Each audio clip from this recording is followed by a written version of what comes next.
Welcome to Career Tours. How being a control freak is ruining your career, part 2. The questions discussed answers are why being a control freak is not a good thing, and how quality can be sacrificed.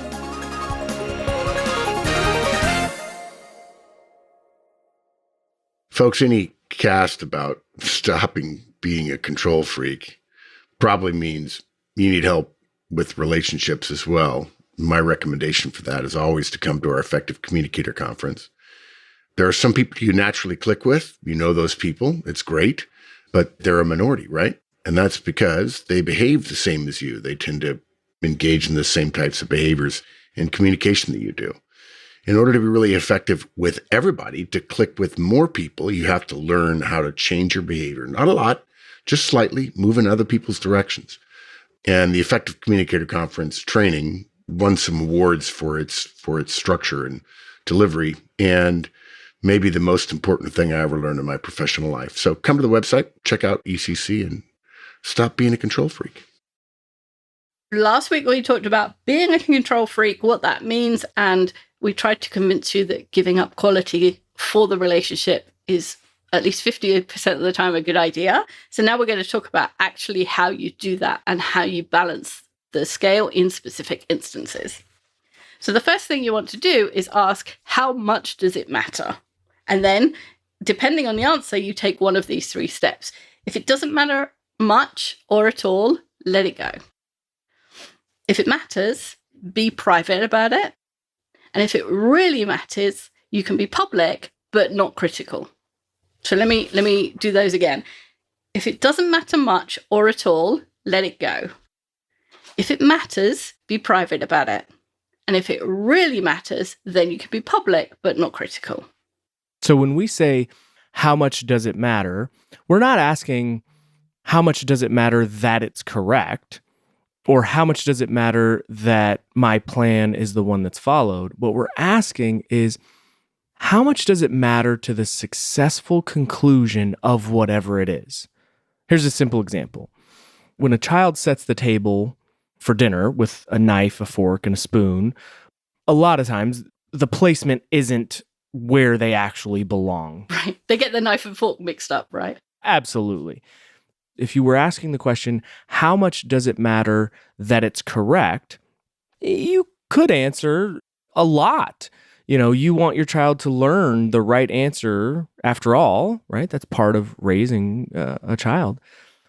If the question is, how much does it matter if the goal for us is to eat our dinner tonight, right? Then the answer is, well, hardly at all. Everyone's going to pick up the knife and fork and put them in the right hands and eat without probably even noticing where they were or anything. No one's going to go hungry is the point, right? No one's going to go hungry because the knife and fork were in the wrong place. Over time, you may want the positioning to be correct more times than it's not. And, if your child continuously mixes it up, then you might have to give a couple hints or guide there. But one instance is not a big deal, right? That instance is easy to forgive. Yeah, because when you ask the question, does it matter? It's, does it matter if we eat tonight? It's not, does it matter overall? It's just, the goal is for the family to be fed. Right. The goal isn't for correctness every time. So when you're at work, just try and remember that. What's the actual goal? The goal isn't to be correct. The goal is to not be hungry. So here's some scenarios where we're going to walk through this. So the first one is an incorrect fact in a meeting.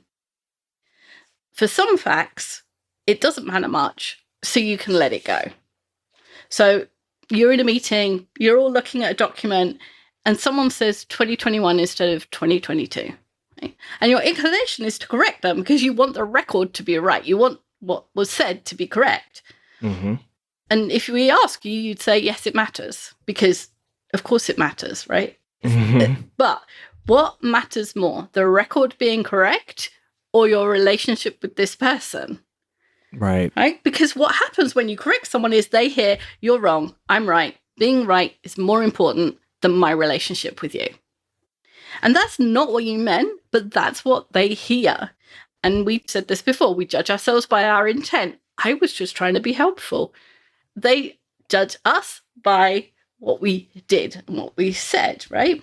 And it's not fair because they don't think of it. They hear something and it's not what you mean, but it's what we do and you do it too. So, that's human nature. So instead, you ask yourself, does it matter? Does everybody know that she meant 2022? If you're all looking at the same document and there are only 2022 dates on it, and she's reading the dates, probably everybody heard it and went, oh, she meant 2022. They all did it in their brain. So you don't correct her. In this case, you fall all the way on the side of the relationship and you just let it go because it didn't matter. Yeah. Now, if it matters, be private about it. That's step 2. So if it matters, then there are still ways to, quote, set the record straight without tipping the balance all the way over to quality. Can you correct her in private after the meeting? Perhaps she was reviewing a document that will be going on to another team, and it's perfectly obvious that 2021 should be 2022.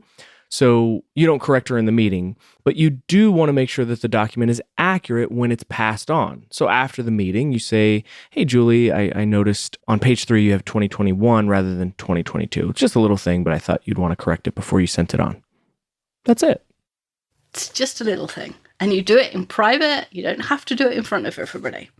Right. So the next one is, if it really matters, then you can be public, but don't be critical. And so if that 2021, 2022 number really matters, and remember, you are likely to weight it on the side of mattering more than most, so discount yourself a little bit, then you can correct in public.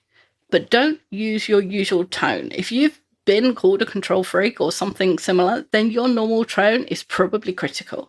So soften your voice. Talk at the same speed and volume as everybody else in the meeting. Introduce your interjection with an apology and frame it as your misunderstanding, not their mistake. Ask a question. So something like, I'm sorry, Julie, I think this is 2021 and it should be 2022, right? Maybe I misunderstood and we've not moved on. Or, my apologies, I'm confused. I thought I heard you say 2021, but you said 22, right? We're asking a question and we're framing it as our misunderstanding. Or, I'm sorry to interrupt. Can you just confirm we're on 2022? Perhaps I skipped a page or something and I've got lost. Just give them the opportunity to correct it without sounding like you're correcting it, I guess. Right. And, sometimes you will have made a mistake. It's been known that I've made a mistake in a meeting and I've read something and I've gone, that should be 22, right? And they've gone, no, it's 21 because X, Y, and Z. And I've gone, oh yeah, you're right. Yeah. And there's a chance that you may hear this and think, well, isn't that passive aggressive? Listen, if you're the person who this cast was written for, you place a higher value on quality than you do on relationships, meaning that you probably also don't shy away or don't think of conflict as a bad thing. Yeah. So you don't mind being aggressive, right? Instead of passive aggressive.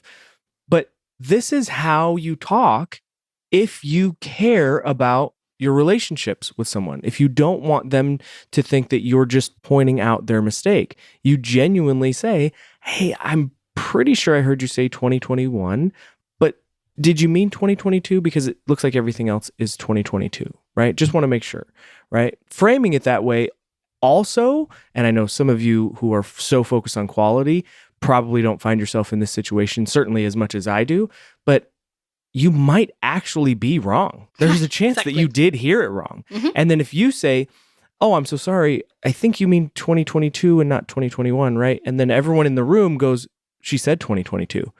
Well, it's going to feel a lot less like you have egg on your face if you say it that way than if you said, you mean 2022.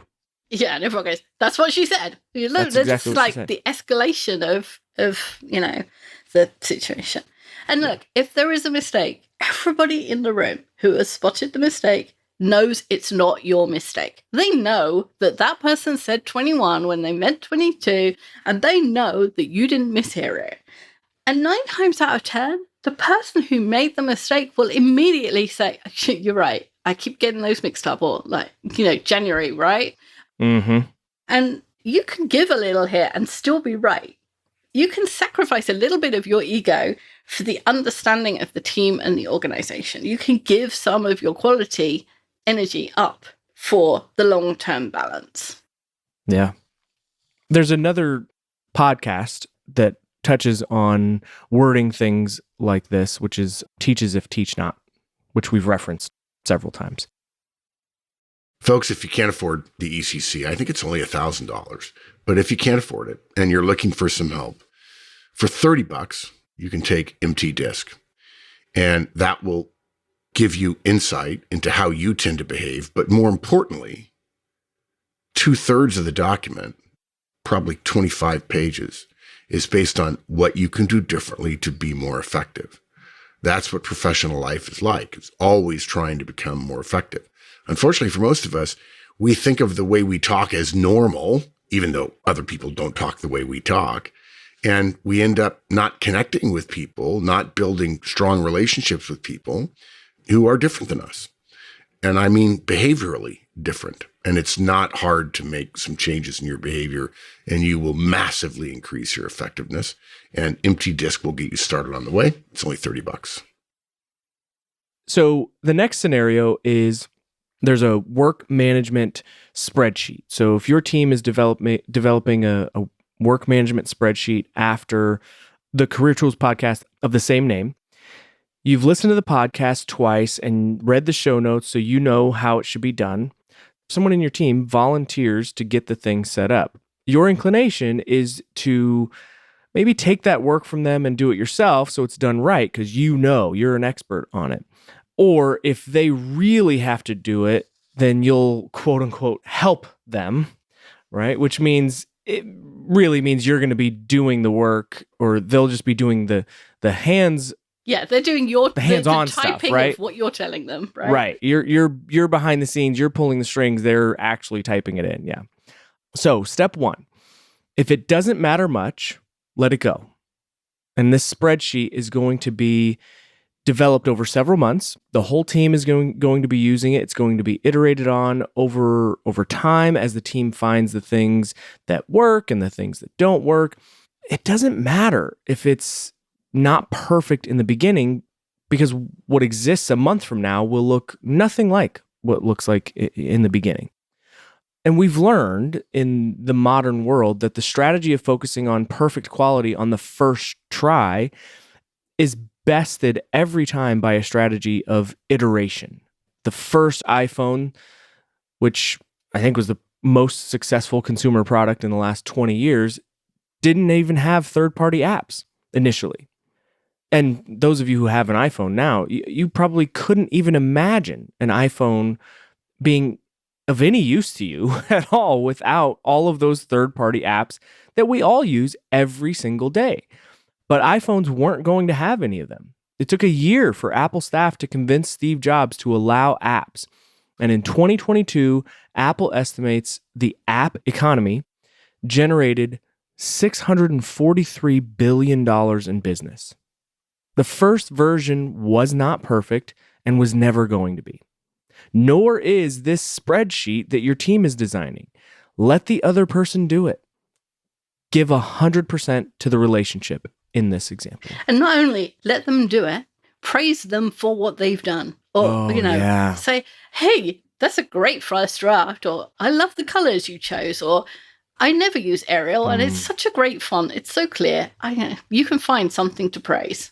Or you stood that up so quickly. Thank you. Because speed, time against quality, sometimes fast is good, especially if you're going to iterate on something. Like what is it? Move fast and break things? Or, fail forward and all that. Okay, so if it does matter, be private about it. So let's continue with this scenario. John sets up the spreadsheet and you can see that there's an error in one of the formulas, which means that the tasks won't show as red when they're overdue. And it matters because it affects the team's output and ability to correct their deadlines. It does not matter because it's incorrect.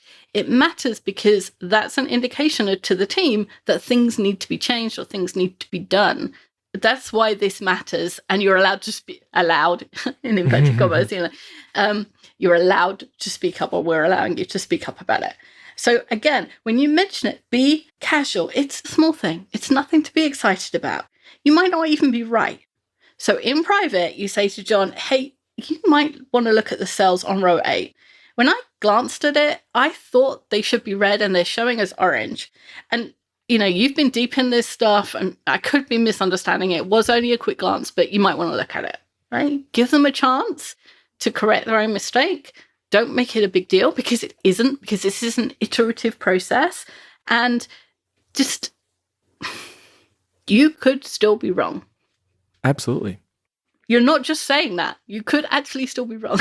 Yeah, maybe the formula is right based on what John understands red or overdue to mean. There's always that thing of if something's due today, is it red or today orange? Or is it orange until tomorrow and then it's red? Yeah, absolutely. So step 3 is if it really matters, then you can be public, but not critical. So if it does really matter, then you could send an email copying your team and your boss. For example, you noticed that the spreadsheet had an incorrect formula, which made a bunch of tasks have the wrong deadline. That affects the team's work, and they're going to be confused if it's suddenly corrected. So you correct it, and then you send an email like this. "Hey all, you might want to look at your tasks on tab 2 of the work management spreadsheet. I noticed one of mine wasn't what I expected, and I made a small correction. I think it might have changed your deadlines too." The other way to do this is to just email John and say, "Hey, mine wasn't right. Do you want to check everybody else's?" And then let them know. Yeah, absolutely. Which is less public. Yeah, I would say that's probably the gradient between step 2 and step 3, right? Exactly. Depending on how important you think it is. Yeah, if nobody has looked at the spreadsheet yet and they don't know that their deadlines are about to be changed, it doesn't matter as much, right? Totally. If they've all looked at it, then changing it John correcting it will confuse everyone because they've seen yesterday it said I was due on the 13th and now I'm due on the 11th, and that screws everything up. So, then you can be more public about it. But there is no need to point out that he made a mistake, even if it was stupid and careless, even if you would not have made the same mistake. What matters here is that the team knows when the deadlines are, not who was right. So give weight to the relationship. Don't point out that it was a mistake. Don't point out that he's wrong and you're right and you're smarter. We know. You don't need to do all of that. Everybody will work it out anyway. Absolutely. So our last point is err on the side of the relationship. Up until now, if you've been called a control freak or known yourself to be one, you have been 100% or close to 100% on the side of quality. You have a long way to go before you're even at 75-25. So give to the relationship far more than you think you should. Give to the relationship 9 times out of 10 for the first month. Understanding what Wendy and I talked about in the first part of this cast is that over the course of time, all of these little interactions all at once, right? Or all of these individual interactions, when you look back, if you've erred on quality, and I shouldn't even say erred on quality, you've deliberately chosen quality, right? We would say it might be erred if your relationships are suffering, but if you've chosen quality over the course of time, you have a little bit of a hole to dig yourself out of. So choose to give to the relationship 9 times out of 10 for the first month. And we know that seems like a recipe for disaster right now. Because if you're a control freak, it feels like those things are important and you can't give them up because otherwise you would have done. But you are already on a route to disaster, and that's your career. What will happen will surprise you, but not us, because we've seen it with hundreds of people, including myself, because I learned this the hard way. There will be no quality crisis in your team. You'll be more successful, people will like you more, and your career will start moving again. That's what will happen. You have nothing to lose. Every time you have to weigh up quality versus relationship, go for relationship. Yeah. Finally, we'd like to recommend a Manager Tools podcast to you. It was written for managers, but it'll give you the view from the other side of the table. How you focus on perfection and correctness and quality is seen by your manager, the one who decides what happens next in your career. So keep this podcast in mind when you waver toward quality over relationships. And that Manager Tools podcast is called Leading Change, the Org Cart. Yeah, it's so good. So give, give, give. It's the first rule of building a network, the first rule of being a person in society, and the first rule of overcoming control freakiness. Give to the relationship. Tip the balance towards the relationship. Put relationships first. Thanks, Andrew. Thanks, Wendy. That's all for this week. We'll be back next week with a new topic. Bye, everyone.